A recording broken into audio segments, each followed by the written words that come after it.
Okay, good. We're back again. Excellent. Be afraid. Be very Be afraid. afraid. Oh, dang, I have to repeat my comments Yeah, not now. that one. Hey, Chrysalis Spawn just played. It's just juicy sound. So tell me about that. Well, I did I think I recognized the pen on my teeth sound, Mm-hmm. and Yeah, I maybe some think that one was the squealing. spoons. Oh, I know you spoon. used a That's bunch right. of We did. plastic Yeah, measuring spoons, so we that had. was that one. That's right. So And there were Michael's clacky teeth things. sounds. Yeah, a lot of clacky things. Well, the one that I recognized, the high pitched squeak in Yeah, it was a there was squeal. that demon baby thing that I did, which is It is. That this was like you. I thought that was me. no, I think that was me because I have this noise and I was like, oh, I bet this would actually sound really cool in a microphone, and so I put air like in the pocket of my cheek, and then by like using a finger to press it out, I go, hold on. Oh. Mm. And that with a bunch of layers on it was that like Yeah. kind of noise. Yeah. That wasn't a very good one, but the ones we got in the session were like really weird and squealy and stuff, and it ended up being yeah, really, really kind of like wet and gross. Mm. I mean, the Yeah. answer to that is it was actually both of you Oh, and cantaloupes. But I mean, it was Okay, that's the next Yes. tweet. yeah. It was both of you and cantaloupes. And cantaloupes. no Yeah. contextless next monster album. train. Yeah. Figure out the context of this. It was both of Yeah. you and cantaloupes. Yeah. So there are so many layers of sound in all of these things. It's just like, how many tracks? It's like 180 tracks or something. Wow. Okay, so Ugh. we're gonna go through more of them because this is super fun. Now, my only regret is that when I'm showing the character, people can't see your faces, so we're gonna have to flip back and forth on this because wow, I'm sorry they missed that, Michael. That was fun. All right, so Echo, right? We're gonna do Spawn, Attack, and Death. So I'm gonna play Spawn. No, no, no, no, no. No, no, no, no, no. There's Attack, Pew Pew, and it literally is Pew Pew. Wow. Okay. No, no, no, no. DB. Yeah, I think you have to explain that a little bit. What's going on with that? What was the thing you said? It's I'm going, sorry. no, I no, was no, no, no, no. What's going on with all this? No. What's going on? Tell us how this came about. Well, it was looking at the little guy on its little His glass cannon.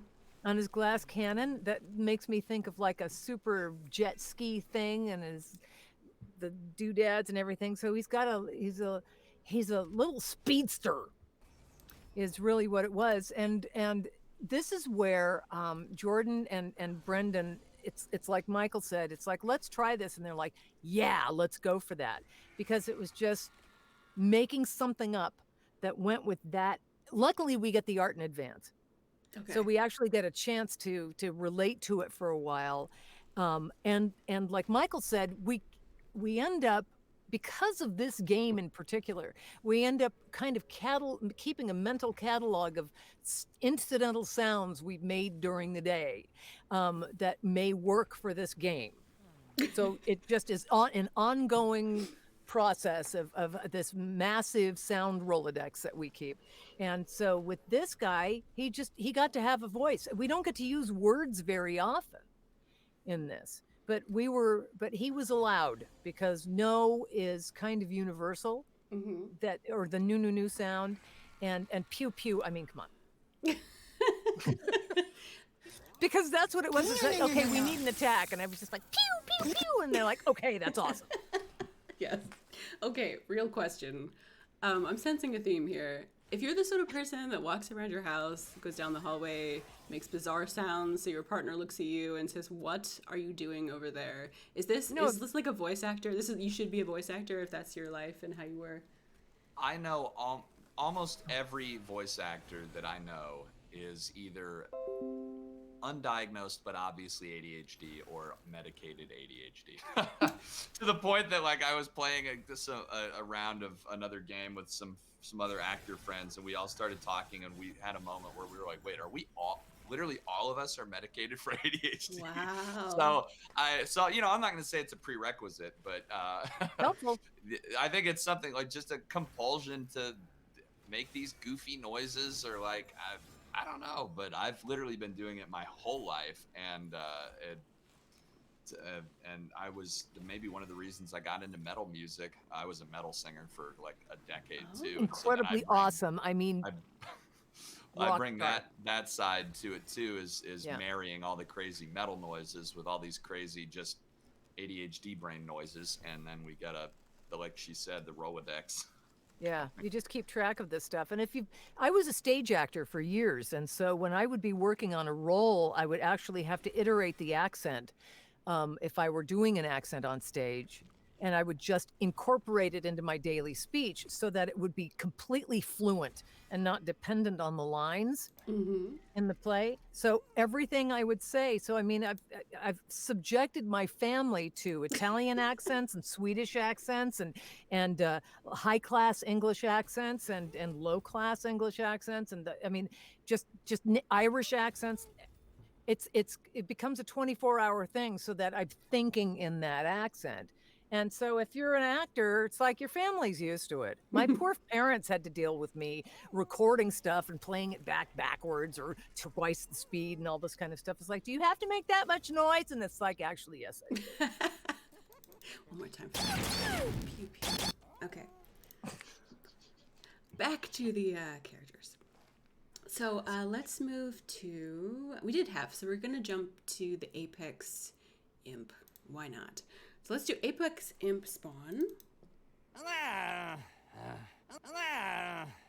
And attack. What? They sound so displeased to be attacking. Michael, he's just like he's making these like he didn't want to. It's hilarious. How do you like decide that this is different than the other imps? This is the Apex Imp, and he sounds Apex. So if I recall, okay.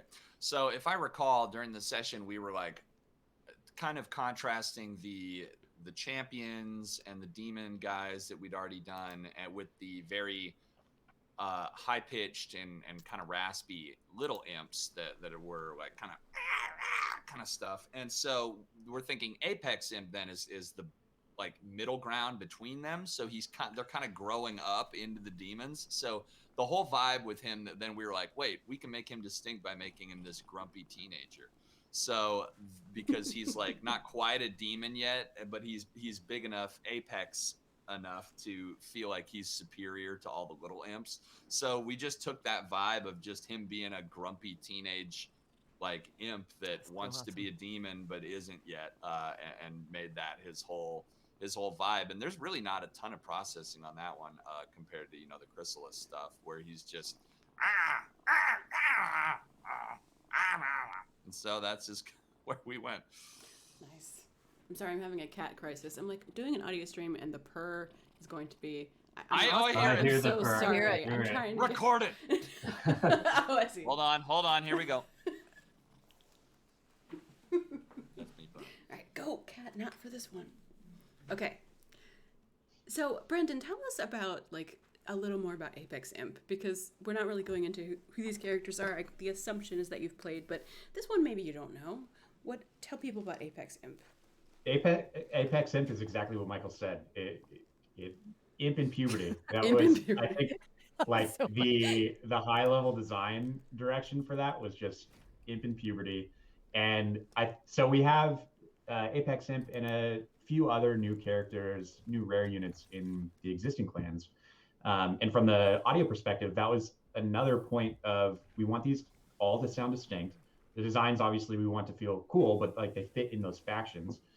So Apex Imp was an easy one where we've had this idea of cycling and imps growing up into demons. So let's just go with puberty and get weird with it. And it worked.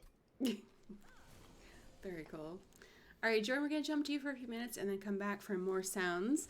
I'm going to play the Last Divinity song, actually ironically entitled The Last Divinity, and make it turn down a little so you can tell people about it.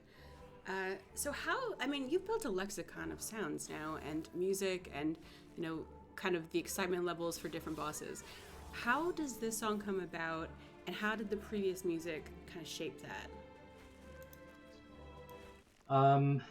So I guess the biggest initial challenge to writing this track was we already had a final boss, right? Like for everybody that had been playing the game, Seraph was the final boss. And so we had kind of normal battles, and then we have the boss battles. You had Daedalus and Fel, and then later Talos and Arcus. And then Seraph was always kind of like up here, right?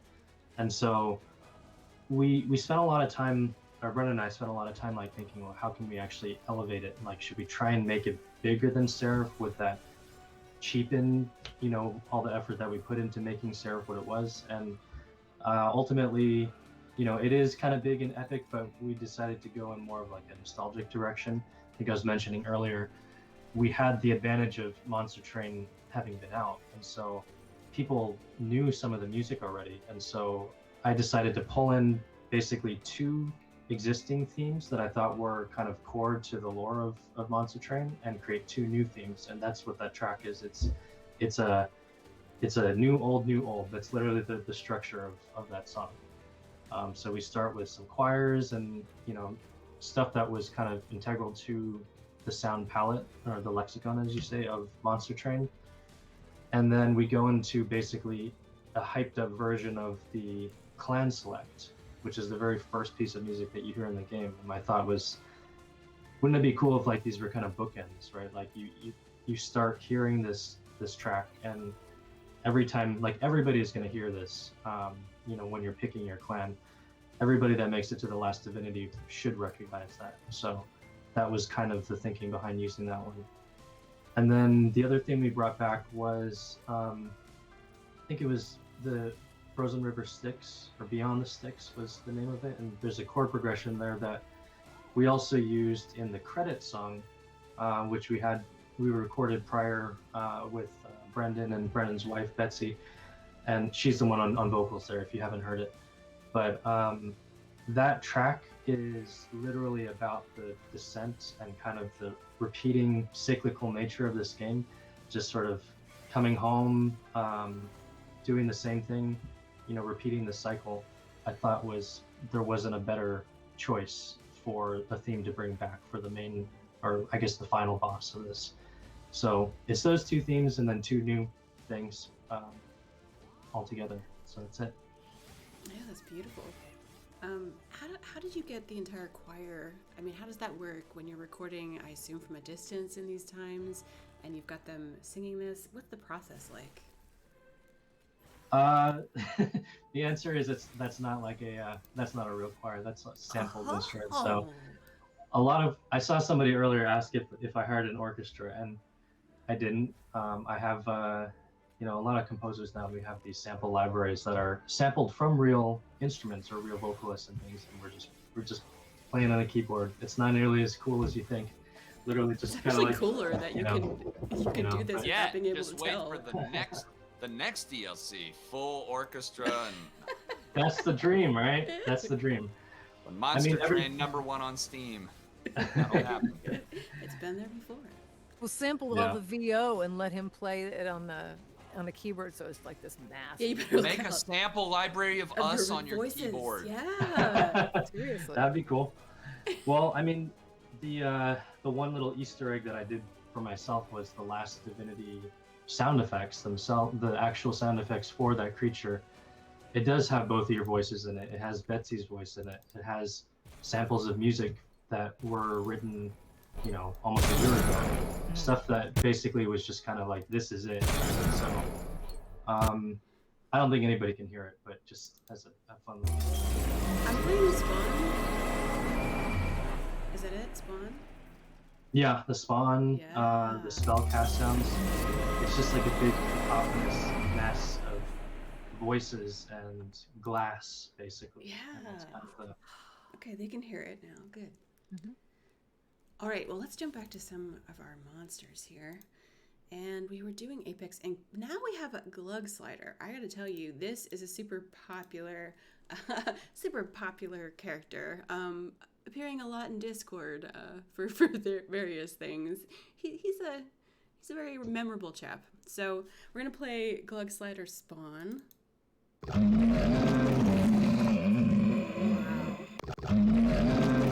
That's so much.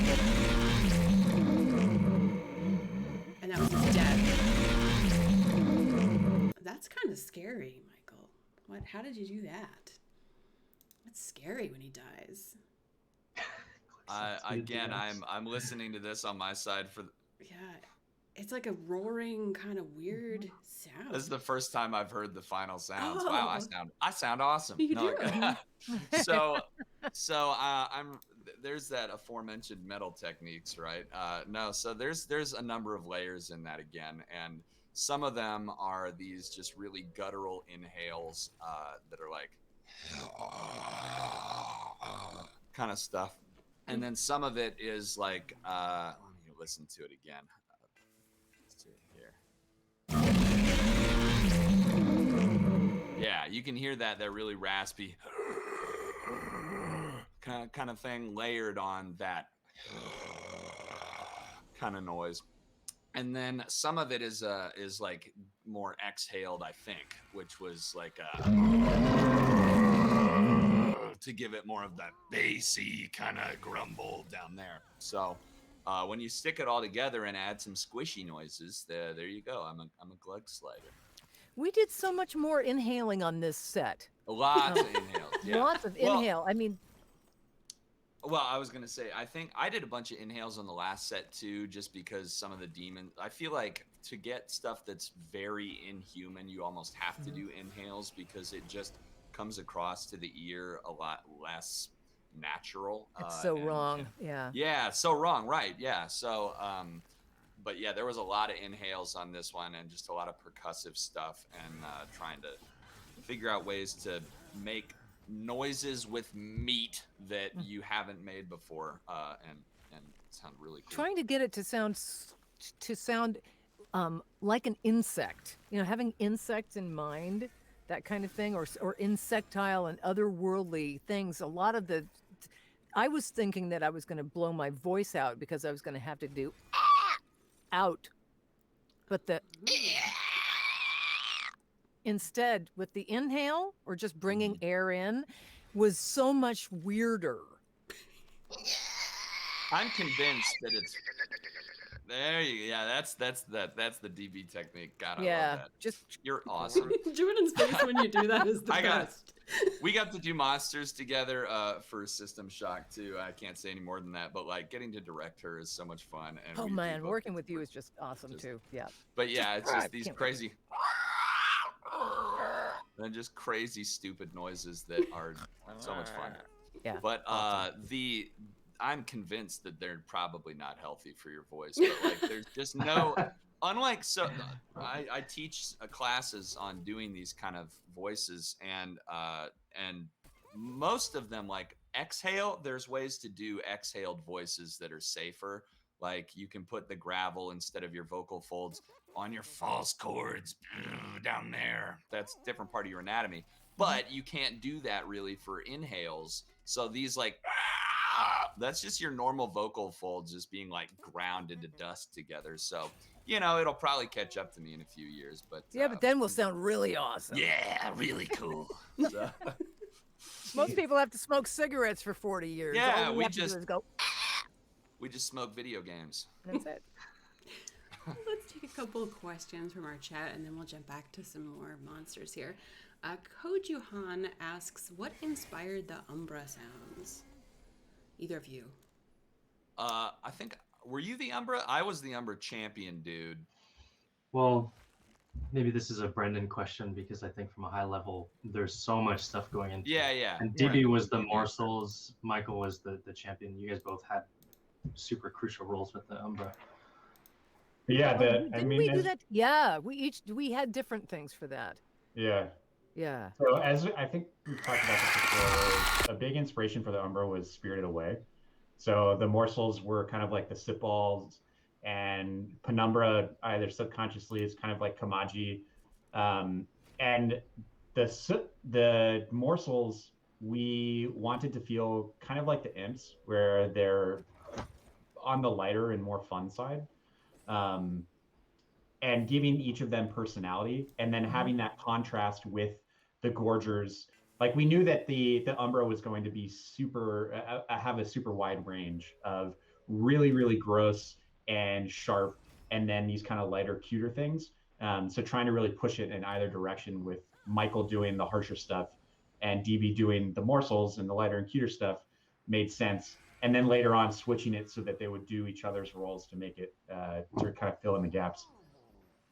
Yeah, that was just just to backtrack to Clan 6, the Wormkin. That was something that Brendan and I were like very intent on doing, was switching the roles that we were giving them, because we had given like all the cute things, the imps, the morsels, the cuddle hex to DB, and all the kind of like guttural, visceral, monstrous type of stuff to Michael. And we knew that they could both do that again, but this time we flipped it around. We gave Michael the apex imp, we gave DB Steel Singer, some of the bigger, heftier creatures, just as a note for that.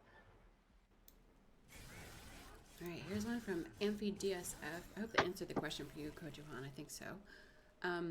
Does voice work help inform the art design, or does the art design always come first and informs the voice work? How do they go together, basically? Art comes first. I think that's kind of the simple answer. I think definitely for the base game, we had this huge stable of artists and artwork that came, and we then did the voice after that. But I think starting after the launch of the game, as we were getting into like Friends and Foes and the Wormkin, a lot of the art was really designed with DB and Michael in mind, with how can we push the voice. And because we'd all worked together at that point, it, like we talked about before, it's just like a constant loop from different angles and thinking about like, oh, this will sound cool, or this will look cool, and we can figure out the sound later. And depending on the unit, it's just like you're taking different aspects and pushing it in different directions. So we rely chiefly on the art, the original art, to get a grip on the size of the character and like maybe how their voice is seen, or I mean how their voice comes out, how big is their throat, for crying out loud. It's things like that.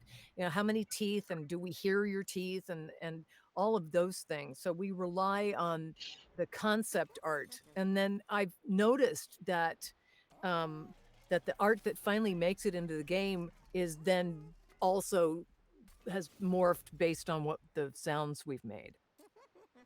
So the concept art is the base, then we've got the voice, and then the final art is the marriage of both. Yeah, everything's slowly kind of getting honed in until everything exactly. Yes. Okay. Yeah, and I'll just throw a quick thing in there that's pretty typical for a lot of games, is that there will be concept art and then it'll get honed in as it goes. But in animation, a lot of times aside from like anime or dubbing, it's kind of reversed. Like you'll maybe know what the character looks like, but then they animate to the voice. So that, or in a lot of games, they'll animate cutscenes to the voice. So it can go both ways depending on how it is. But it's very, very important for actors to get at least some sort of art, because like DB said, if you don't know like how big it is, where the sound is coming out of, does he have a nose or not? Does he, like, all that informs the way that he's gonna end up sounding. Yeah, that makes tons of sense. So then here's one, Spine Chief. So you're looking at Spine Chief. This is gonna be loud, guys. I hope not. Spawn. Attack. Okay, quick. Okay, that's also very layered, it feels like. So I think this one's you, Michael, as well. This guy is very bony. He's got all these like cool colored crystals on. What were you thinking like when you decided to come up with some of these sounds?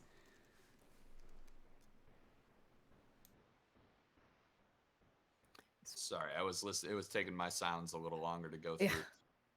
So this one, like we were talking about the inhales, maybe we should have played that one first, because you can hear all the really screechy inhales, the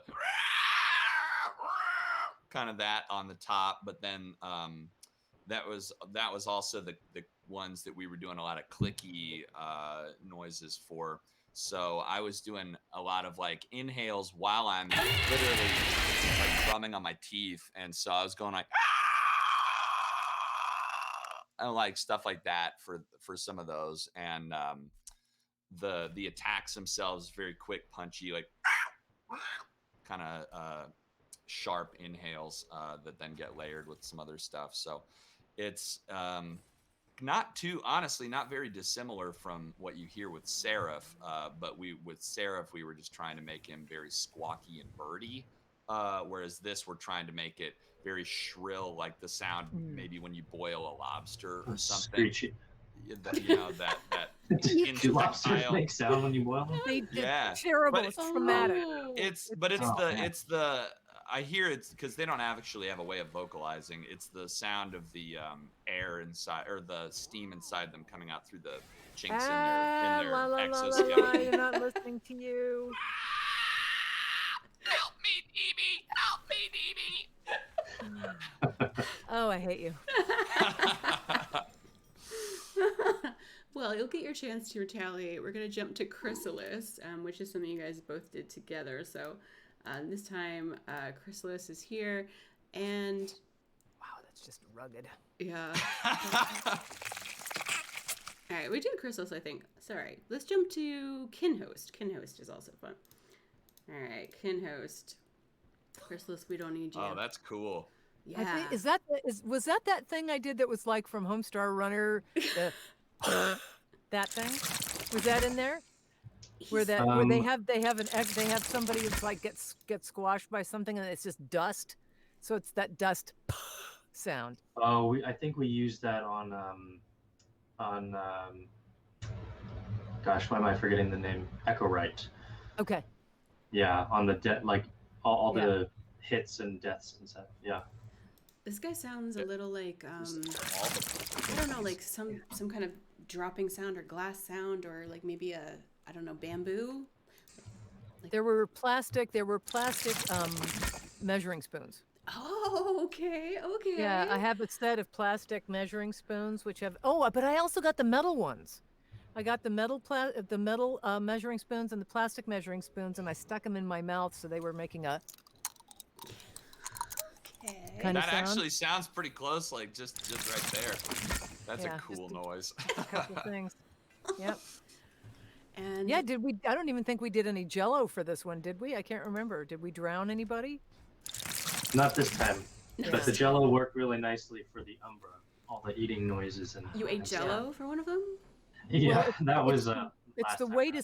The Jello is a way to sound like you've got something exceptionally gory going on in your mouth without drowning yourself. It's because you can. It sounds liquidy, but you don't choke. Do you need an apron for this? This seems like an apron thing. Oh, honey, it's Gallagher all the way. Okay. Nice. Yeah. It's I haven't done the Jello trick. I guess have a lot of phlegm in my mouth all the time now. Aren't you lucky? But Awesome. I have done takes, not for this game, but I've done takes like if I was just a really big, gnarly, gurgly something, I'll like put ping pong balls in my mouth. Oh, or man. Like other stuff like that to give it a very strange or like kind of mush mouth, marble mouth, and it really colors the sound quite a bit. Brendan, chat wants to know where Spine Chief gets his nails done. Well, Spine Chief's been having a hard time getting his nails done over the past year. We all have. We all have. So he's just been sitting underground doing them himself. But doing a pretty good job, I would say. I mean, if that's really the result, then we're doing it. Uh-oh. This is a Michael's year of showing his pandemic hair that I haven't cut the top of my hair in a year. Go back to the metal band with that and be successful. I'm kind of thinking that. I'm like, man, I'm tired of looking like a normal dude. I want to be metal again. I used to have Man, hair you know like what? halfway That's a down half my back. hairstyle. You should just comb it straight up, and it's Hold freaking on. half, dude. Yeah. And then let's see if I can there. Awesome. There she is. It's great. You're Hef's brother now. I just cartoon. Nice. Yep, I must say. That's awesome. All right. Well, last but not least, we have the Last Divinity itself. So here's the spellcast sound. And then spawn. And that's the one Jordan was talking about that has all the layered things in it, I believe. So You used the bouge, dude. The booze. All right, so tell us about this. I mean, this might be a Jordan question. Whoever wants to take totally it. is. Yeah, I mean, it's kind of everybody. This was a team effort. The Last Divinity was definitely, he's basically like God in this game, and so we were thinking of like just a big mess of voices, and somehow we also had to make this glass thing come through because he's made out of all these shards, which is kind of a recurring motif in Dispatch and the Friends and Foes one. But yeah, I don't really have much to say. It just was like literally everything I could think of that I thought would be like cool to stick in there. I just put it in, and some of it is like very tiny, and other parts of it, like the low voices, are DB and Michael's voices from some of the other more melodic elements that they've done, stretched out to be really low or pulled in to be really high. I have Betsy's voice in there. If I recall, Jordan, you had us for the what was it, the cube things in a previous set, you had us doing melodic intervals of like and stuff, but on this one you were like, let's do that, make it atone, like very like or but not on like a specific chord structure, and Like then just you layered a lot of that portamento, whatever. dissonance. Yeah, and because I can kind of hear in that Last Divinity a lot of that dissonance of her and me just on random pitches. Was that one, or was that something else? No, that's what I'm hearing. Yeah, it was that, and even some of the takes that we had done for like the more interval kind of stuff. Definitely the one restriction I had was I wanted it to sound like a descending kind of thing. It's almost like a drop, or like a slow kind of descent into madness or something. Was how I wanted it to sound. And if you want to get really nerdy, like pitching them so that they were tritones, which is like the most metal interval that you could make. Brutal. Yeah, I mean, I have a metal background too, so I'm always thinking about like how can I make this sound more brutal. Dude, we need to make a cover. We do. We need to make Monster Train covers. Yeah. Monster Train, the band. I'm working I'm finally, as of this pandemic, I've finally started making music again. So Yep. my Nice. old band put out a new single like earlier in the year, and then I've got a new like EDM something that's pretty metal. I think I heard it. Yeah. Nice. So you haven't heard this new one? I'm looking forward. yeah? I want you to share it Nice. with me for sure. EDM's been my jam for the past couple of years, but I only do a few tunes a year. They're just very short. They're like themes for a video game. Here's your. And here's if your you entry viewers screen. want to hear it, you can follow her on Twitter and me on Twitter. Yes, and what are your Twitter handles? I'm DB Cooper VO. I'm at What He Said VO, the same that it is in the Twitch chat that I've been lurking in and chatting in. There you go. What He Said VO, or you can find me. I'm one of the only Michael Schwalbes in the world, so it's Except kind for of that other frustrating. one. There's two other ones, and they're both doctors, so they have like all these published books and stuff. So I guess I'm just the dumb one making noises, but I have more fun probably. Probably. It has been very fun here. So we're going to wrap up. Everyone should know Monster Train, the Last Divinity DLC, coming March 25th. You can find it on Steam. If you're looking at this right now, there'll probably be a link in the chat for you there. If you're watching it on YouTube, there will definitely be a link in the chat. Brendan, do you want to give everyone just like one last, what this last Divinity DLC is about, and that real quick, and then we'll close it up. So the DLC is really giving context for everything that's going on. There is a roguelike structure, obviously, to the game, and that we don't really talk about in the base game or in the updates that have come out since. And this is really tying a lot of those loose ends together and answering, I think, a lot of questions that people who have been really diving into the lore will have more information to sift through and theorize and put together weird conspiracy theories, but also tie off a lot of things that have been open-ended. So definitely a lot of new stuff to come through.